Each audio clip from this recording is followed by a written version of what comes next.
గురుగారు నమస్కారం. శ్రీమాత్రే నమః. గురుగారు సాధారణంగా మనం ఇంటి ముందు పై భాగంలో గుమ్మడికాయ, అలోవెరా కలిపి కడుతూ ఉంటాం జనరల్‌గా. అయితే ఇవి అసలు కట్టడం వెనకాల కారణం ఏంటి? అండ్ ఇవి కట్టడానికి ఏమన్నా పర్టిక్యులర్ సమయం ఏమన్నా ఉంటుందా? ఒకటమ్మా, ఫస్ట్ ఆఫ్ ఆల్ ఏంటంటే అసలు ఇది ఎక్కడుంది, హ్మ్.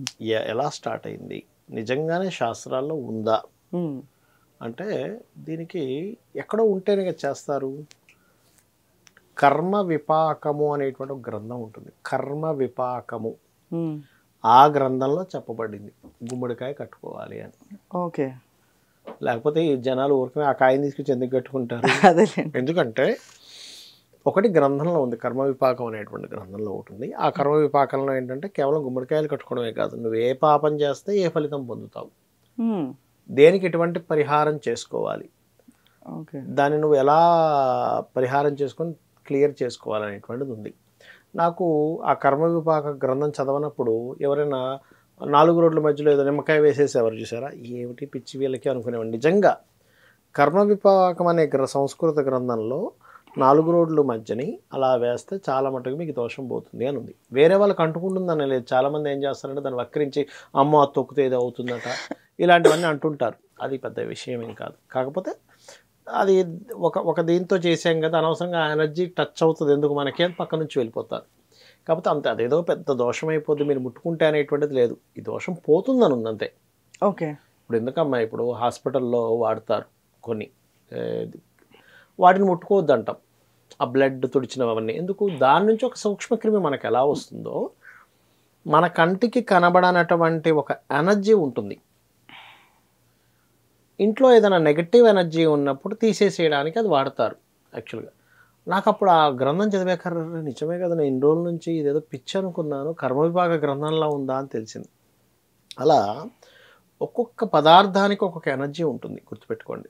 నిమ్మకాయ, కొబ్బరికాయకి, గుమ్మడికాయకి ప్రాణశక్తులు ఉంటాయి. ఈ ప్రాణశక్తి ఉన్న వాటిల్లో ముఖ్యంగా మీరు ఈ కలబందాకు, కలబంద మొక్కకు సంబంధించినటువంటి ఆ బెరడులా ఉంటుంది అది, అండ్ అలాగే ఈ గుమ్మడికాయ కడతారు.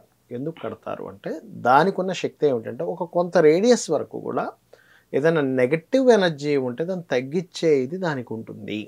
ఓకే. ఇప్పుడు చూడండి అమ్మా, గుమ్మడికాయ జ్యూస్ తాగుతారు ఎందుకు, కడుపులో ఏదైనా బాగోకపోతే గుమ్మడికాయ జ్యూస్ తాగమంటారు. అవును. అదేమిటంటే గుమ్మడికాయ జ్యూస్ మనిషి ఆరోగ్యాన్ని అలా కాపాడుతుంది అంటే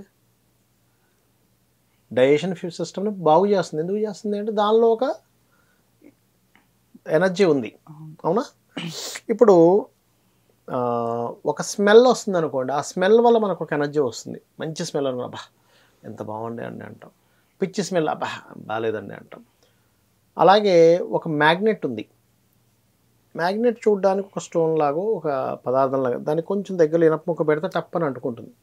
అంటే ఏమిటి, ఈ విశ్వంలో ఒక్కొక్క పదార్థానికి ఆకర్షించుకునే శక్తి, స్మెల్ని రిలీజ్ చేసే శక్తి, ఆరోగ్యాన్ని బాగు చేసే శక్తి, ఇలాంటివన్నీ కూడా మన విశ్వంలో ఉన్న ప్రతి దాంట్లోనే ఉన్నాయని మనకు అర్థమవుతుంది కదా. మహర్షులు ఒక్కొక్క కాయలోని ఇప్పుడు చూడండి, మనకి రామాయణం కనుక చూసుకున్నట్లయితే రామాయణంలో కొన్ని అదేది సంజీవిని పర్వతం తెచ్చాక విరిగిపోయినటువంటి, అప్పటికప్పుడు కాళ్ళు చేతులు విరిగిపోయిన వాళ్ళకి కూడా ఆ రసం ఇలా వేయగానే వెంటనే అతుక్కుపోతుంది, నార్మల్ స్టేజ్ అయిపోతారు వితిన్ సెకండ్స్లో.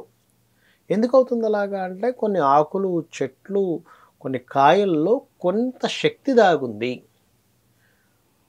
అది ఎటువంటిది, సూక్ష్మశక్తులు దాగుంటాయి. ఆ రకంగా ఈ గుమ్మడికాయ కట్టడం అనేటువంటి మన కర్మ విపాకం అనేటువంటి గ్రంథంలో ఉన్నటువంటి విషయం ఇది ఉన్నందుకు ఏదైతే గుమ్మడికాయ కట్టడం వల్ల అది కూడా ముందు రోజు ఆంజనేయ స్వామి అనుగ్రహం దానిలోకి రావాలంటే ఆంజనేయ స్వామి ఆలయంలో లోపల గర్భగుడిలో పెట్టించి వాళ్ళని బ్రతిమలాడితే వాళ్ళు రిక్వెస్ట్ చేసి పెడతారు. ముందు రోజు పెట్టి నెక్స్ట్ డే మార్నింగ్ తీసుకొచ్చి శనివారాలు కానీ అమావాస్యలు కానీ కడతారు. వాటిని కట్టినట్లయితే ఆ దోషం. కొంతమంది ఆదివారాలు కూడా కడతారు, no need to worry. But దాన్ని ఆ రకంగా ఉదయాన్నే కనుక కట్టినట్లయితే ఆ ఎనర్జీ తీసుకొని, కొంతమందికి చూడండి ఎవరికైనా ఇంటికి కడితే తొందరగా అయిపోతుంది, జస్ట్ 1 వీక్లో పాడైపోతుంది. మళ్ళీ తీసి వెంటనే కడతారు ఇంకోటి. అంటే ఏమిటి, తొందరగా అక్కడ ఉన్న నెగిటివ్ ఎనర్జీని తీసేస్తుంది.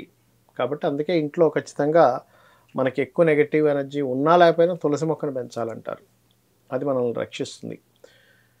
రెండవది, ఇలా ఏదైనా ఎక్కువ నెగటివ్ ఎనర్జీ ఉన్నప్పుడు గుమ్మడికాయ కడుతూ ఉంటారు.